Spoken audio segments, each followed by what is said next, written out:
The next theme is on sanctions. And sanctions is a complex and difficult subject. You can tell that just by counting the pages in the code which are devoted to sanctions. It's over 15 pages. The reason why it's so complicated are twofold. First of all, the provisions in the code try to pursue different goals. The provisions try to be very tough on cheats, but at the same time, they try to provide more flexibility in specific circumstances. Another issue that makes it more complicated is that there are a number of criteria that have to be taken into account when determining the correct period of ineligibility. Now, it makes a difference for the period, whether it's the first or a second offense. It makes a difference what kind of anti-doping rule has been breached. It has an impact what substance is involved. The same is true for the degree of fault. And of course, there are certain non-fault related factors that have to be taken into account as well. Now, how does the system work? Basically, you determine the correct period of ineligibility in 3 steps. What is the first step? As a first step, you will have to assess whether it's a first or a second infraction. If it is a first infraction, the period of ineligibility will range from 0 to 4 years. If it's a second infraction, then the period will go from 6 months up to 8 years. Now, there is a secret formula how to calculate the exact period of eligibility in case of a second infraction. I will just refer you to Article 10.7. For our purposes, let's assume that we have come to the conclusion in our first step that there was a first violation. What is the next step? The next step actually is to assess the degree of fault. Now, let's assume for our purposes that the degree of fault in our case is the highest degree of fault possible, that is, intentional. Now, the standard period of ineligibility in those kind of cases is going to be 4 years. Now, the third step kicks in. There are certain non-fault related factors for which an athlete might get credit. Those factors, however, are very limited. Now, an athlete can get credit for substantial assistance. He can get credit for admission in the absence of other evidence, and he can get credit for prompt admission of an anti-doping rule violation after being confronted with it. I draw your attention to the fact that Article 10.6.3 is applicable to presence of a prohibited substance, use, and possession, but following certain interventions from stakeholders, this concept has been broadened to include evading, refusing, and tampering. Now, if you look at this regime of sanctions applicable to the really bad guys, there's one crucial key element, and the element is intention. So therefore, the question really is, what is intentional? Well, the code defines intentional in Article 10.2.3 and says an athlete is a real cheat if he engages in a conduct knowingly that this conduct constitutes an anti-doping rule violation. An athlete is a cheat if he walks into a minefield, ignores all stop signs along the way and all warning signals, doesn't pay attention, and at the end of the day just hopes that everything will be all right. Now, if you look at this definition of intention, it works for about 90% of the cases. Stakeholders have drawn our attention to one specific case where we need additional clarification. What is that specific case? Well, it has to do with the list of prohibited substances. There are substances on the list that are prohibited at all times, and there are substances that are prohibited in competition only. Now, let's assume that the athlete takes a substance that is prohibited in competition only, and takes the substance in an in-competition period. Well, this will be just a very normal anti-doping rule violation. No particularities apply. But let's change this case a little bit, and let's assume that the substance that is prohibited in competition only is taken out of competition. Then this conduct is completely permitted and licit. Well, but there are certain situations where this behavior could carry over into the in-competition period. And we were asked to give clarifications as to the term intent in such specific circumstances. Now, what are those clarifications? Well, in the clarifications in the code, we made it clear that these apply only to one specific case. And the specific case is that someone tests positive for a substance that is prohibited in competition only, and he has established that he has taken the substance out of competition. Now, if this substance is a specified substance, the athlete will be presumed to have acted not intentionally. This presumption, of course, is rebuttable. If it's another substance, then the athlete on top of that has to establish that the use was not in the context of sport performance in order to qualify as not intentional. Now, this is an overview over the regime that is applicable to the real cheats. What about the others? Well, in order to qualify not as a real cheat, the degree of fault of the athlete must be less than intent. The standard period of ineligibility for all those cases is 2 years. However, there can be fault-related reduction. This is rather obvious if the athlete has acted with no fault or no negligence, then the applicable period of ineligibility will be 0. Let's assume the athlete acted with some degree of fault, that is, with no significant fault. If the athlete acted with no significant fault, and we have some additional mitigating factors, then the applicable range for the period of eligibility will be 2 years down to a reprimand. If there are no mitigating factors, the applicable period of ineligibility in a case of no significant fault will be down to 1 year.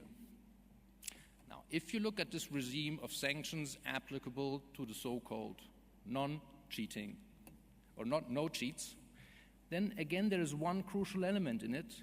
It is the definition of no significant fault. So what is no significant fault? Because the term is so important, it was defined in the code. In addition to that, we have abundant jurisprudence from CAS, from the Court of Arbitration for Sport, on the term no significant fault. Again, stakeholders have asked us to insert 2 very, very specific clarifications. One clarification relates to minors. It's self-explanatory. I won't go into the details here. But there is a second clarification which is probably more important, and it relates to cannabinoids. The code now makes it clear that if an athlete takes the substance out of competition in a context unrelated to sport performance, he will be deemed to have acted with no significant fault. The purpose of this provision is to continue the jurisprudence as we have it today in relation to cannabinoids. So this jurisprudence will be followed also in the future. Finally, once you have established a degree of fault, there could be still some non-fault related factors that kick in and give credit to the athlete, for example, substantial assistance and admission in the absence of other evidence. However, the range will never go down to 0. There will be always a minimum period of ineligibility to be served. Well, to resume the system, it might look very difficult at first sight. At the end of the day, probably it's not as difficult. If it's intentional, it's 4 years. If it's not intentional, it's 2 years, unless the athlete can prove that he acted with no fault at all. Then it's going to be 0. If he acted with no significant fault, and we have other mitigating factors, it's going to be 2 years down to a reprimand. If he acted only with no significant fault, it will be 2 years down to 1 year. Doesn't sound too difficult after all. Theme 7, consideration of the principle of proportionality and human rights. If you look at the code, there are a couple of paragraphs, in particular in the introduction of the code, that tackle the issue of proportionality and human rights. There's one paragraph that says, for example, the code has been drafted giving consideration to the principle of proportionality and human rights. And some paragraphs further on, it says, these sport-specific rules and procedures are intended to be applied in a manner which respects the principles of proportionality and human rights. The code acknowledges that there are certain areas of friction between the interests of an anti-doping organization on the one hand and individual interests of athletes. In all those cases, we have to find a balance of interest. And the decisive question is, what is the legal background against which we have to find this balance of interest to have a proportionate and equitable solution? Now, the legal background is the Convention for the Protection of Human Rights and Fundamental Freedoms. Why is that so? Well, first of all, this convention enshrines a number of generally accepted legal principles that you would find also in other international instruments and conventions. But the most important aspect actually is that Switzerland is a contracting party of this convention, and since CAS, the Court of Arbitration for Sport, is located and domiciled in Switzerland, panels acting on behalf of CAS are indirectly bound by this convention, and therefore it makes sense to undertake the balance of interest in the context of this convention. Having said that, I would hand over again to you, Richard.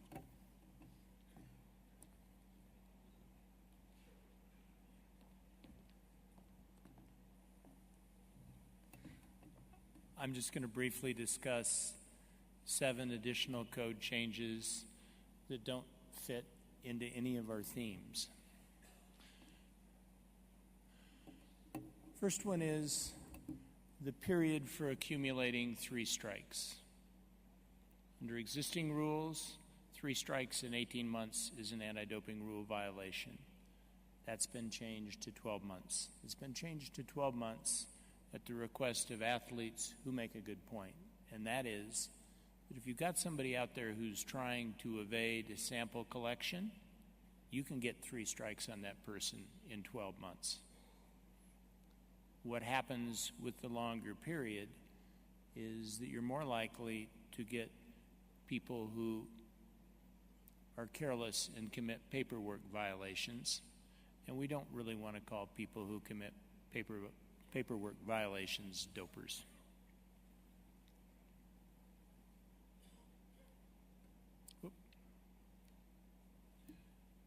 Second,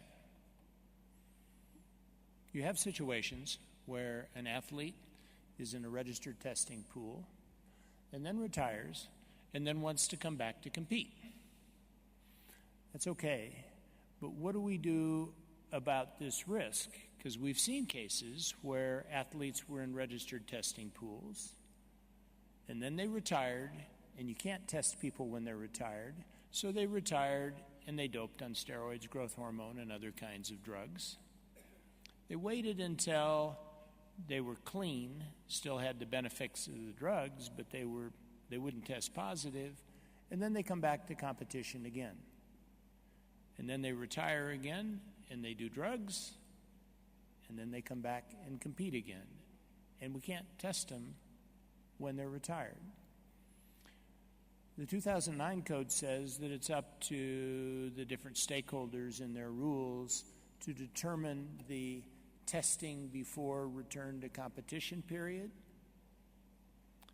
Article 5.7 makes that a uniform 6 months, and then provides for a potential exception where that would be manifestly unfair.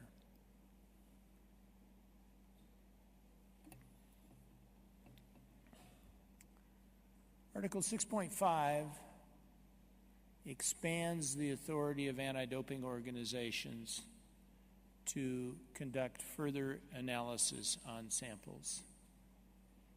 You can analyze any sample at any time within the 10 years for any prohibited substance or prohibited method with one exception. And that exception is once an anti-doping rule violation case has been brought against an athlete, there'll be no more analysis of that sample for that substance. So in other words, if an anti-doping organization brings a case and loses it on EPO or some other substance because the panel found there was a problem with the lab, you can't go back and have the sample reanalyzed again and bring a new case against the athlete.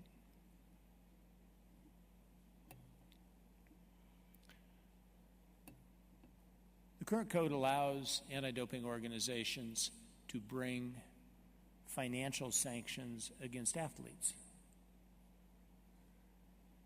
That is carried over into the 2015 amendments, but there's an important clarification. When CAS panels are considering the principle of proportionality of sanctions, they are looking to both financial penalties and periods of ineligibility.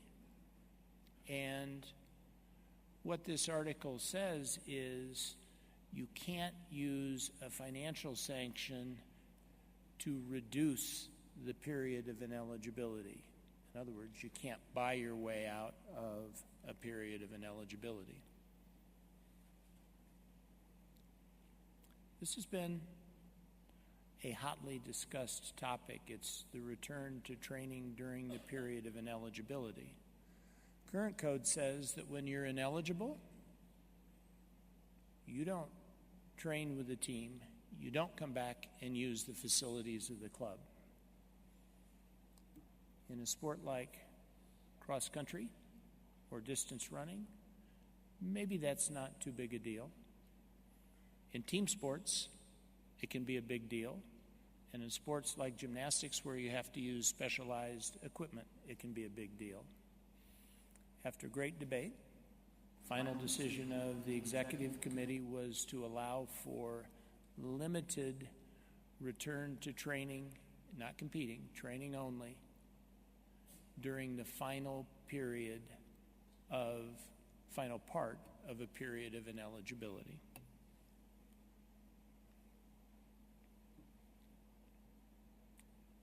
Important change to Article 18, which is the article on anti-doping education. That change makes it very clear that the focus of educational programs should be on prevention. We heard that from the speakers earlier this morning. Finally, it's important that anti-doping organizations be independent in their operational decisions and activities. We understand that anti-doping organizations may receive financing from governments, they may receive financing from national Olympic committees. That's typically the case. But the important part of that independence is in operational decisions and activities. And with that, Mr. Chairman, we're done.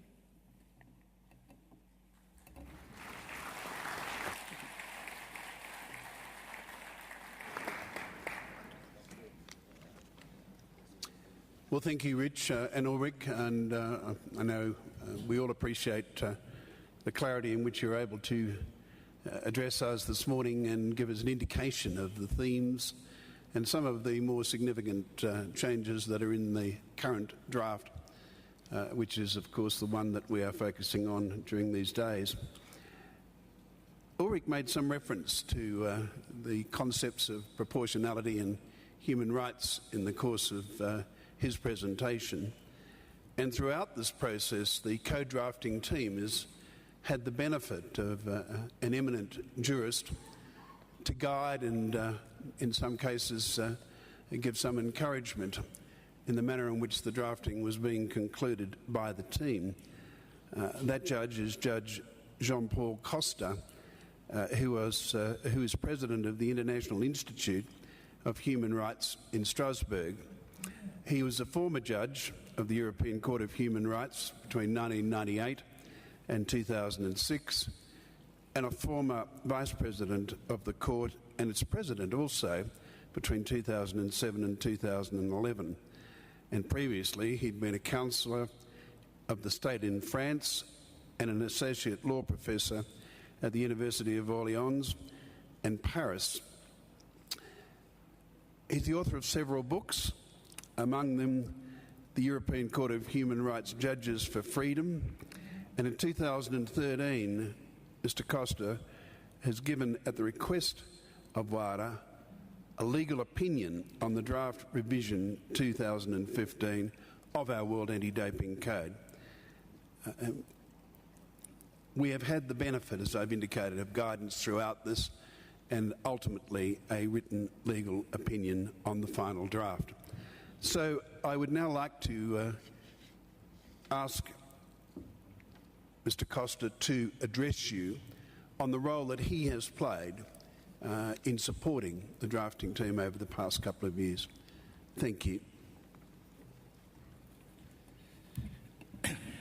Merci beaucoup. Thank you very much, sir.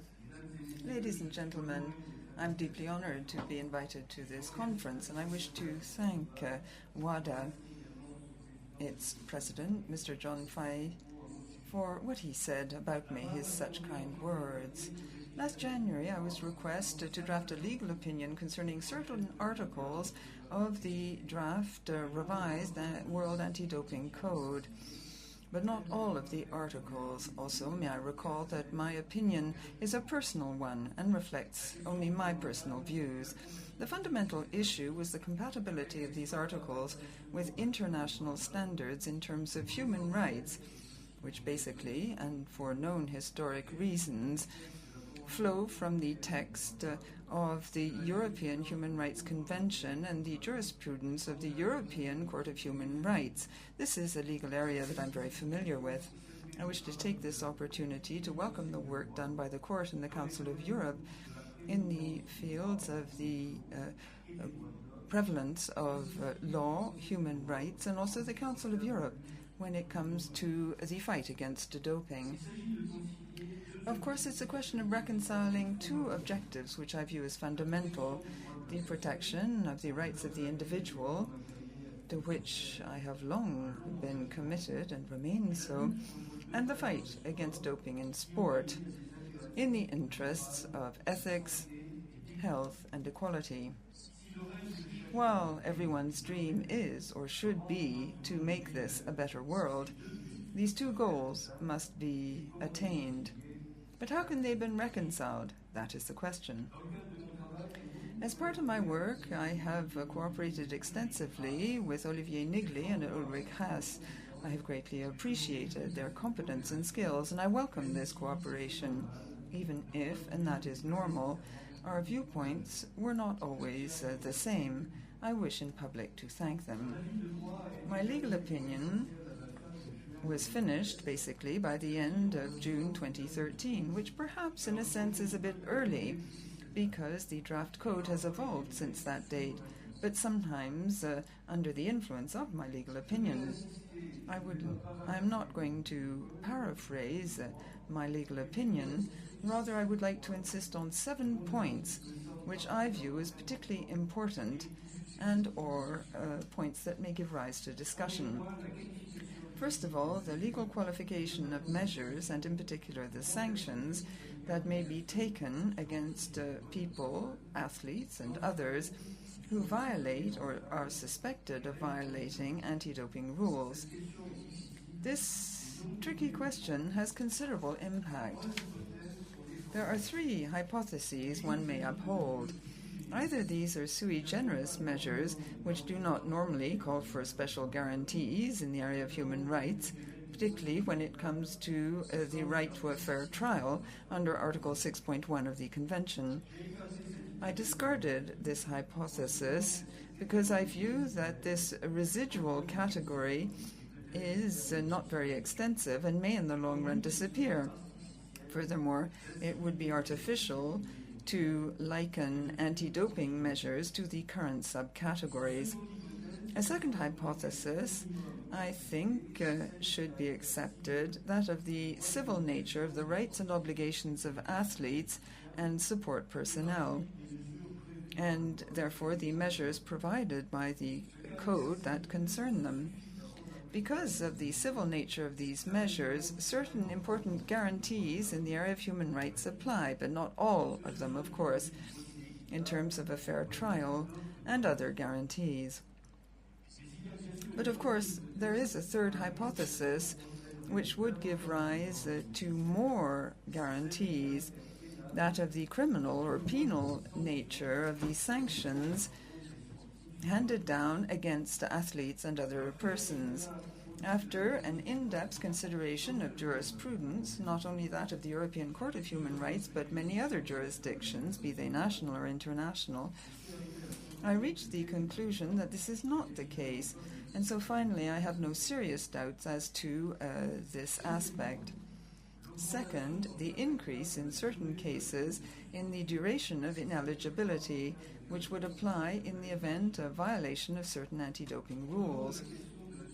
Over and above ineligibility for life, which I will look at in a few minutes' time, the issue is that of increasing from 2 to 4 years in certain instances this ineligibility, that is, intentional violation for non-specified substances, deliberate refusal to have a sample taken, or tampering or attempt to tamper with any aspect of doping tests. It is true that 4 years is a lengthy time, and the revision of the code in this respect is tending to make it harsher. However, this increase in time is only moderate in absolute terms. It's limited to certain cases, and in most other instances, the duration is 2 years, and this can even be reduced to 1 year for failure to file whereabouts. It comprises a certain number of guarantees, like the possibility to eliminate or reduce this ineligibility in the event of the absence of no fault or negligence, or for other reasons. Having weighed up the situation, I therefore reached the conclusion that under these circumstances, the increase to 4 years in certain limited cases is not disproportionate. The main criterion in such matters, indeed, is that of proportionality. Third point, calling into question, and this is new, prohibited association. This is Article 2.10. This new feature seems very timely for two reasons, that is, equality and efficacy. However, can it be reconciled with standards in the area of the protection of human rights? In my initial opinion, I expressed reservations on this point, in particular because I do not believe this notion is sufficiently precise and hence foreseeable, because support personnel may not be sufficiently warned ahead of time of the effects of this association, and also the duration for disqualification of that person, that is 8 years as of the ruling or sanctions disqualifying that person, struck me as too long and hence excessive. In these three respects, my opinion was taken into consideration, particularly in terms of reducing from 8 to 6 years the length of ineligibility. I welcome this fact and have reached the conclusion that the code in this respect is indeed compatible with the protection of human rights. Fourth point, repayment of cost awards. That is Article 10.12, renumbered 10.9 in the final version of the project of the draft. I discussed and I studied this problem at length, in my opinion, in light of the ruling of 2012 of the Swiss Federal Tribunal in the Mathusalem case. That was a football player. And I felt that the ban on athletes and other personnel from participating in competitions, so long as they have not paid the CAS cost awards, not timely and counterproductive in my view, could hardly be viewed as being compatible with human rights standards. In this respect, the draft was again discarded as my opinion was taken into consideration. I welcome this fact again and have reached the conclusion that the relevant provisions of the revised code in its current version are indeed compatible with the protection of human rights. Fifth point, publication or public disclosure. This is an important point in terms of its appositeness, for publication of sanctions, which is already in force, acts as a deterrent, and hence this is very effective. It's also important in terms of the respect for privacy and family life, which is strongly protected under international law in the area of human rights. My opinion was requested in terms of Article 14.3.4 of the draft revised code. I issued a favorable opinion comprising a reservation because, in my view, an ineligible person should, in the event of a long period of ineligibility, be able to request, without this being a right, having the ineligibility period ended earlier on to put an end to public disclosure. In light of Articles 14.3.1 and 14.3.6, I consider that overall guarantees concerning public disclosure of violation of anti-doping rules are indeed satisfactory when it comes to respecting privacy. However, the reservation I expressed was not fully dispelled. I think this is a substantial guarantee. Hence, I have reached the conclusion that personally I have to uphold this reservation. Sixth question, ineligibility for life. The few rare cases provided for in the code whereby an athlete or another person may be ineligible for life, irrespective of the severity of this sanction, did not strike me as exaggerated, given the instances where the European Court of Human Rights, for example, endorses the barring for life of professionals like lawyers, doctors, or accountants. I therefore reached the conclusion that ineligibility for life is not incompatible with international standards protecting human rights.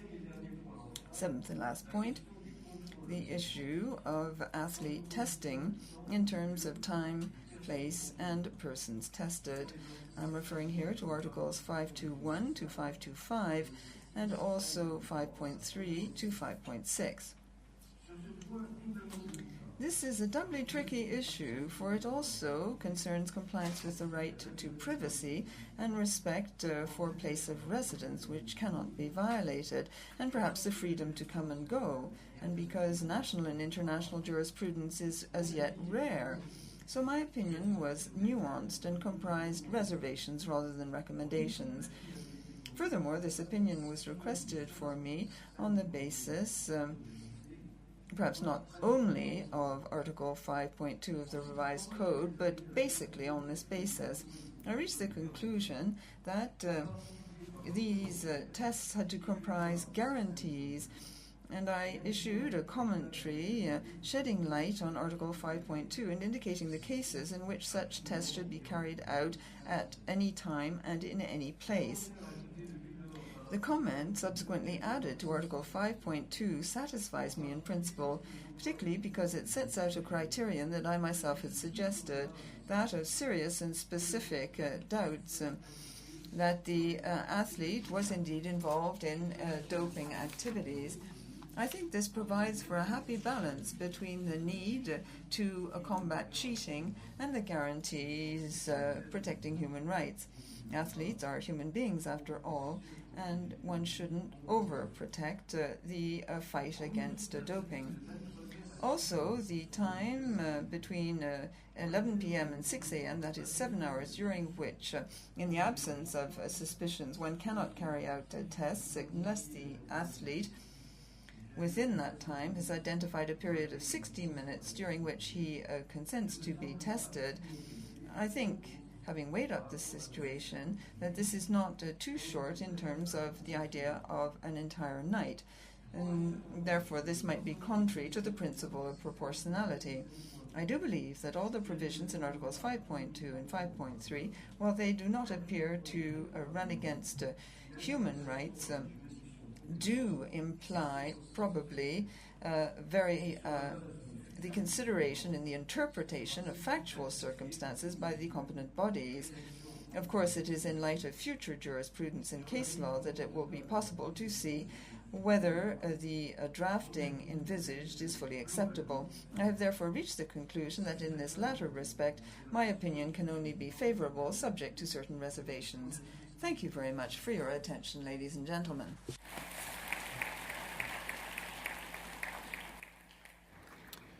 Well, thank you, Judge Costa. I think you would all appreciate the fact that the WADA Code will and must respect the rights of all athletes, and it must, of course, ensure that there is a fairness there. The assurance those athletes need, I believe, came from the fact, or will come from the fact with this revised code, that this process has involved Judge Costa, and he's used his enormous knowledge and experience to have input in the context of those principles which he addressed you on this morning. That quality assurance, I'm sure, is something all of us wanted to achieve, and I believe we have. That brings us to the end of the first session, so I'm now going to adjourn the meeting and indicate to you that there are some refreshments available on level O, or ground floor, in exhibition hall number 1. I intend to resume with the contributions from the floor in 30 minutes' time, so if I could ask that you be back seated and attentive at 11:45 a.m., 30 minutes' time. Thank you.